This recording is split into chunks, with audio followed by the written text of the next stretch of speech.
Bismillahirrahmanirrahim. Assalamualaikum warahmatullahi wabarakatuh. Perkenalkan, nama saya Muhammad Nasai Khairupan, bisa panggil Nasai. Saya dari Prodi Informatika Angkatan 20 dan saya juga selaku asisten dosen kalkulus kelas F di semester ganjil ini. Dan di sini saya akan mengajar sebagai tutor dalam tutor beraktif informatika. Jadi saya akan mengajarkan beberapa konsep soal yang kemungkinan akan keluar di UAS nanti. Jadi ada dua konsep, yang pertama konsep turunan dan kemudian yang kedua adalah konsep integral. Nah, ini salah satu contoh dari soal menggunakan konsep turunan. Lebih tepatnya turunan implisit. Jadi bagaimana cara mengerjakannya? Jadi di sini sudah ada contoh soal, yaitu XY kuadrat ditambah XY sama dengan 4X kuadrat. Kemudian ditanya dy per dx. Nah, jika diperhatikan dy per dx itu kan berarti turunan y terhadap x. Nah, berarti fungsi ini kita turunkan terhadap x semuanya. Kita turunkan terhadap x. Jadi diturunkan terhadap x. Misalnya ini langsung aja. Jadi dxy kuadrat per dx, habis itu ditambah dxy per dx sama dengan d 4x kuadrat per dx. Nah, masing-masing kita turunkan. Yang paling gampang dulu, yang ini 4x kuadrat diturunkan terhadap x, hasilnya ya 8x ya. Saya tulis pinggir-pinggir aja. Nah, kemudian kita ke sini, xy kuadrat diturunkan terhadap x. Nah, kan gimana cara menurunkannya? Yang y ini. Ya, caranya nanti akan saya jelaskan. Namun kita perhatikan dulu bahwa ini merupakan perkalian antara x dengan y. X dengan y kuadrat. Kalau ingat-ingat kembali kan ada namanya aturan turunan yang namanya aturan perkalian. Misalnya ada U kali V sama dengan U aksen V ditambah U V aksen. Kita terapkan pada ini. Kita anggap U-nya di sini itu X. Kemudian V-nya itu Y kuadrat. Nah, kita terapkan di sini. U aksen V berarti turunannya X ya 1. Kemudian V berarti Y kuadrat 1, berarti 1Y kuadrat ditambah U X saja, kemudian turunan dari Y kuadrat terhadap X, yaitu 2Y dikali dy per dx.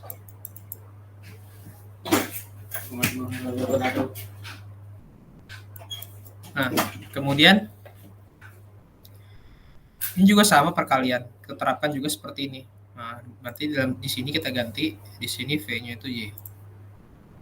Nah, berarti turunannya gimana? Berarti turunannya X dulu, U aksen V kan, turunannya X1, baru V, itu Y, ditambah sama X dikali turunannya Y, itu 1, turunannya terhadap Y, baru dikali sama dy per dx. Kenapa bisa dapat dy per dx? Itu karena y itu tidak bisa diturunkan terhadap x. Kenapa? Karena beda variabel ya. Jadi turunan dari, misalnya turunan dari y kuadrat terhadap x, ya ini hasilnya 2y dikali dy per dx. Jadi turunan yang terhadap y kemudian dikalikan dy per dx. Oke. Nah, ini kan kelihatannya ada yang sama-sama 2y per dx ya. Kita kumpulkan jadi 1. saya kasih kurung, jadinya saya bikin sederhana ya, 2xy dikali dy per dx, kemudian ditambahkan yang sama juga, yaitu x dikali dy per dx sama dengan masih ada sisaan juga ya, ditambah ini y kuadrat ditambah 2x ditambah y sama dengan 8x. Ini saya tambah dulu slide-nya.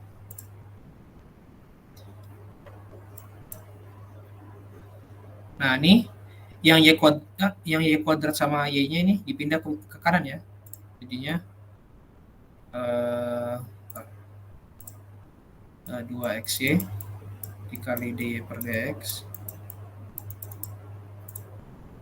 ditambah x dikali dy per dx sama dengan 8x dikurang y kuadrat, jadi minus ya, tadi plus jadi minus, kurang y. Nah, kemudian dy per dx ini kita kelompokkan. Jadinya dy per dx 2xy ditambah x sama dengan 8x min y kuadrat min y. Berarti dy per dx-nya itu 8x min y kuadrat min y per min x-nya saya taruh depan aja, x ditambah 2xy ya. Berarti dx per dy-nya hasilnya seperti ini. Oke, kita lanjut ke soal berikutnya. Nah, ini merupakan contoh konsep soal aplikasi turunan. Jadi biaya total untuk memproduksi dan menjual 100x unit barang per minggu adalah dalam fungsi cx sama dengan 1000 ditambah 15x dikurang 9x kuadrat ditambah x pangkat 3. Kemudian diminta untuk menghitung jumlah produksi agar biaya marginal minimum dan biaya marginal minimumnya. Jadi yang ditanya itu pertama produksi barangnya berapa supaya minimum, terus harganya. Nah, kemudian cara mencari nilai minimumnya itu gimana? Yaitu dengan turunan. Nah, suatu fungsi itu akan dapat diketahui nilai maksimum atau minimumnya ketika turunannya sama dengan 0. Jadi kalau di sini kan fungsinya cx ya. Berarti cx itu sama dengan 0 turunannya. Maka kita turunkan aja langsung. Turunannya 1000 itu 0 ya. Kemudian 15x turunannya 15. Min 9x kuadrat turunannya 2 kali 9x berarti 8x. Kemudian ini turunannya x pangkat 3 jadinya 3x kuadrat sama dengan 0. Ini saya pindah-pindah dulu ya biar enak dilihat. Jadinya salah. Ini jadinya 3x kuadrat ditambah ini saya lupa tulis, dikurang 18x ditambah 15 sama dengan 0. Nah, ini bisa kita sederhanakan lagi. Kita bagi dengan 3. Jadinya x kuadrat min 6x ditambah 5 sama dengan 0. Nah, kita dapat x-nya faktornya itu x min 5 sama x min 1 ya. Kalau misalkan karena faktorkan nanti dapatnya hasilnya seperti ini. Berarti x-nya itu ada 2. X-nya 5 atau x-nya 1. Nah, yang mana yang benar? Caranya kita hitung manual. Kita coba satu-satu. Jadi misal kalau pakai x-nya 5. Tadi cx-nya begini ya. Nah, kita masukin angka 5 ke dalam fungsinya ini. Kalau 5 itu berarti Di C5 sama dengan 1000 ya. 1000 ditambah 15x X5 berarti 15 kali 5. Kemudian minus 9 dikali 5 pangkat 5 dikali X kuadrat 5 pangkat 2 dan ditambah X pangkat 3 berarti jadinya 5 pangkat 3. Ini 5. Aduh. Nah, apa hasilnya? Kita hitung. Ini 1000. Ini 15 kali 5 75. Ini 9 kali 5 kuadrat 25. 25 kali 9 225 ditambah 5 pangkat 3 25. Ini hasilnya 975. Ini harga ya, ini harga. Ya, karena ini fungsi biaya total untuk produksinya. Berarti harga produksinya kalau misalnya pakai X5 berarti 975. Terus unitnya berapa? Berarti tadi di sini kan 100x ya. 100x. Berarti 100 kali 5 jadinya 500. Nah, sekarang kalau C1 berarti C1 itu sama dengan 1000 ditambah 15 kali 1 kurang 9 dikali 1 kuadrat tambah 1/3. Ini satu semua ya, jadinya 1000 ditambah 15 9 tambah 1 ya. Kemudian ini hasilnya 1007. Berarti harganya yang di sini 1007. Kemudian unitnya berapa? Karena tadi 100x, berarti 100x ya berarti ada 100 unit karena C1. Nah, sekarang yang mana yang minimum? Berarti yang minimum tuh harga yang paling kecil. 1007 sama 975. Yang paling kecil ya yang ini. Berarti jawabannya harganya itu 975, terus unitnya 500. Barangnya 500, harga minimumnya 975. Nah, ini soal yang muncul di kuis kemarin ya. Oke. Kemudian kita lanjut ke integral. Nah, di sini ada contoh soal mengenai teori fundamental kalkulus.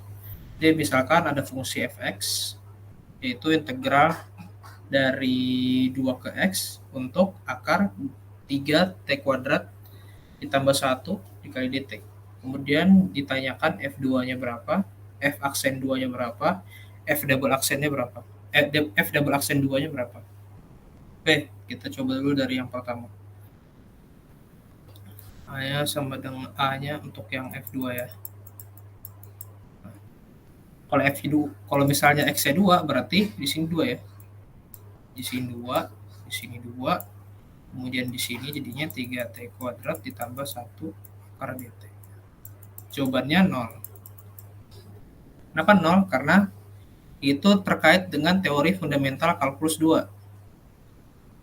Jadi kan teori fundamental kalkulus 2 itu kan, kalkulus 2 itu misalnya ada di sini A, misalnya ini A, integral dari A ke B untuk X pangkat C. Nah, ini dx. Ini kan jadinya seper C tambah 1 dikali X C tambah 1 untuk A sama B ya. Ini kan jadinya A1 per C tambah 1 A C tambah 1 dikurang itu terbalik. Ini apa? Ini A, ini B. Ini saya update.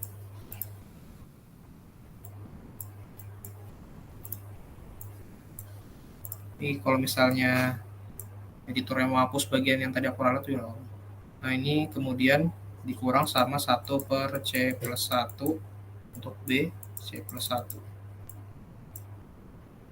Nah, sekarang kita lihat nilainya sama. Ini kan sama-sama 2. Kalau berarti tadi kan X-nya disubstitusi sama nilai-nilai pembatasnya ya, A sama B. Nah, kalau nilai pembatasnya sama gimana? Nah, kalau misalnya nilai pembatasnya sama-sama 2, misalnya ini 2. Ini kan bentuknya mirip nih, bukan mirip lagi, sama kan? Ini jadinya 0, dia saling mengeliminasi jadi 0. Jadi ini jawabannya 0 ya. Jadi tidak perlu kalian capek-capek integralkan, cukup kalian lihat nilai pembatasnya aja. Kalau sama ya sudah 0. Tapi kalau misalnya nilai pembatasnya beda, nah itu baru kalian cari integralan satu-satu. Ya, untuk yang cara cari integralnya udah terlalu saya bahas ya. Kita lanjut ke yang B. Untuk f aksen 2. Nah, f aksen 2 ini gimana? Yaitu cara carinya itu dengan teori fundamental kalkulus 1. Nah, berarti turunan dari integral apa? Ya sudah, berarti fungsi itu sendiri. Berarti di sini misalnya f aksen x dulu ya. Jadi turunan dari fungsi ini yaitu setengah dikali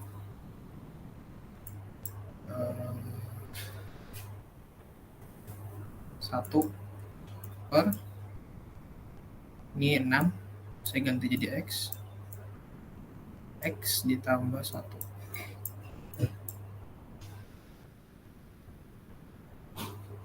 Ini x tambah 1.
Oh ya, ini saya salah ya. Nanti editornya nanti katanya tadi bagian saya yang lama. Ini jadinya 2 kali 3 kali x jadinya 6x. Saya ubah jadi x ya, 6x. T jadi x. Kemudian dimasukkan ini 3x kuadrat ditambah 1, kemudian diakarkan. Dan kita substitusi angka 2 ke dalam. Jadinya di sini jadinya itu 2. Kemudian di sini jadinya 2 kuadrat ya. 2 kuadrat. Nah, jadinya ini 12. Ini 3 kali 2 kuadrat 3 kali 4, 12. 12 tambah 1, 13. Berarti akar 13. Dibagi 2. Berarti 2 akar 13. Jadinya jawabannya 6 per akar 13. Kalau ini mau kalian sederhanakan juga boleh. Jadinya nanti seper 13 dikali 6 akar 13. Oke, kita lanjut ke soal selanjutnya, yaitu f double aksen 2. Jadi f double aksen 2 itu apa? Berarti turunan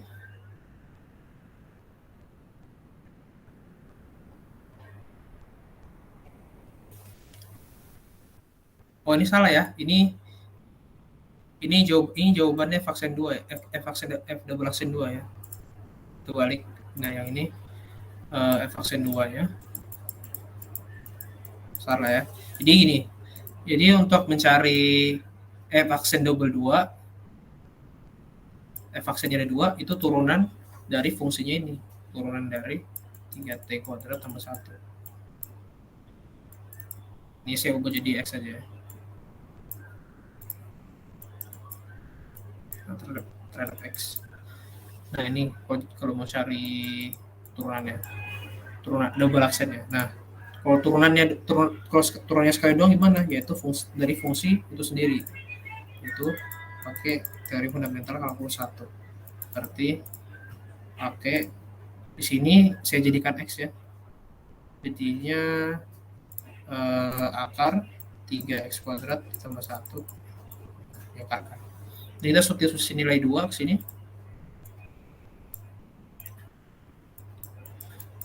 Jadinya akar 3 kali 4 ini ya, 4 tambah 1.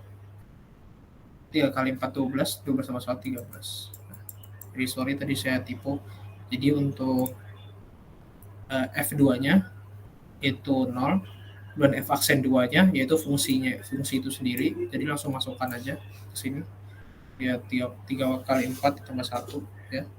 Kemudian untuk turunan keduanya yaitu berarti turunan dari ini. Turunan dari fungsinya ini. Caranya kayak ini. Oke, lanjut ke soal terakhir. Nah, ini contoh soal integral yang pakai metode substitusi.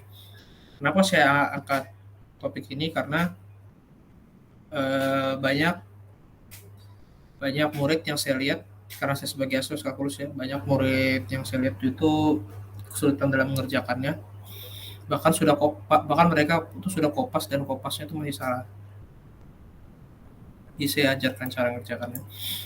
Jadi untuk ini kita bisa pakai permisalan. Karena kalau misalnya kalau kita integralkan agak ribet ya. Sudah beda-beda, saya satu tangan, yang satu second, kemudian ini ada pangkat-pangkatnya. Jadi cara gimana ya kita sederhanakan dulu. Dengan cara substitusi. Caranya kita substitusi. Nah, ini kita perhatikan kira-kira apa sih yang turunannya itu sama dengan hal yang lainnya. Misalnya gini, secant x tuh turunannya tuh hasilnya tangan x enggak? Nah, kemudian kita cek lagi, tangan x ini turunannya hasilnya secant kuadrat x enggak? Nah, untuk kasus ini karena di sebelahnya dia ada secant kuadrat x, kita pakai tangan x saja permisalannya. Kenapa? Karena turunan dari tangan x itu adalah secant kuadrat x. Di du dx turunan terhadap x. Kita misalkan tangan x-nya u-nya. Nah, turunannya tadi saya sebutkan, turunan tangan x itu secant kuadrat x.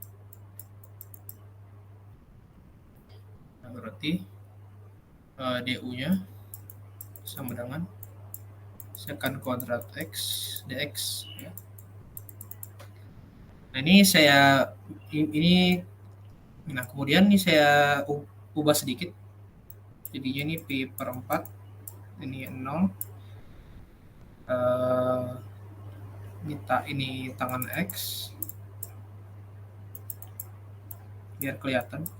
Nah ini secant kuadrat x dx yang anggapnya secant kuadrat x dx ya. Nah kemudian kita substitusi tangan x dengan u. Jadi kalau misalnya ini u, tangan x-nya u berarti kan jadinya akar u nih. Nah, supaya bisa diintegralkan kan, maka dia harus sama du kan. Nah, du-nya gimana? Nah, du-nya itu dari sini. Berarti secant kuadrat x-nya yang tadi saya sudah kelompokkan ya. Nah, ini jadi du. Nah, kalau gini kan enak diintegralkan ya kan. Nah, kita langsung integralkan aja. Jadi jadinya akar x itu integralnya ini 2/3, langsung aja ya, 2/3 dikali u pangkat 3/2 integralnya. Batas-batasnya itu pi per 4 sama 0. Nah, kemudian kita kembalikan lagi. Kita substitusi balik lagi ke awal. Jadinya 2/3 tangan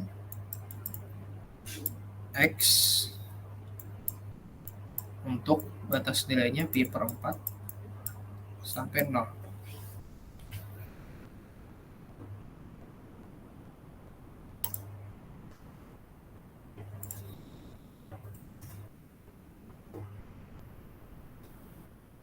Nah, kemudian kita substitusi tadi ya, pakai teori fundamental kalkulus 2, jadinya 2/3 tangan, tadi tangannya apa yang di atas? Pi/4 ya, pi/4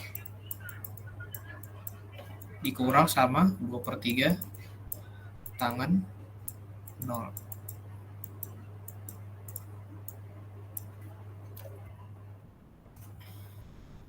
Itu hasilnya 0 kurang 0, jawabannya 0.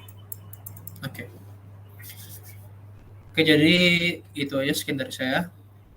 Mungkin saran saya mungkin untuk belajarnya dari buku, dari soal-soal yang ada di buku atau soal-soal yang diberikan sama dosen. Itu kan banyak PowerPoint-nya tuh. Nah, itu kalian pelajarin soal-soalnya, kalian kerjakan dari situ. Dan juga pelajari soal-soal yang muncul di kuis, yang muncul di uji kompetensi. Kalau kalian pelajari betul-betul ya insya Allah bisa. Karena materi soal UAS-nya kalkulus ini tidak jauh-jauh dari apa yang diajarkan dosen dan juga tidak jauh-jauh dari apa yang ada di LMS. Dan kalian perlu ingat, kalau misalnya kalian kesulitan dalam belajar atau kalian malas belajar, jangan lupa bahwa di internet ini ada banyak macam kalkulator yang kalian manfaatkan dengan baik. Oke, sekian dari saya. Kurang lebihnya saya mohon maaf. Assalamualaikum warahmatullahi wabarakatuh.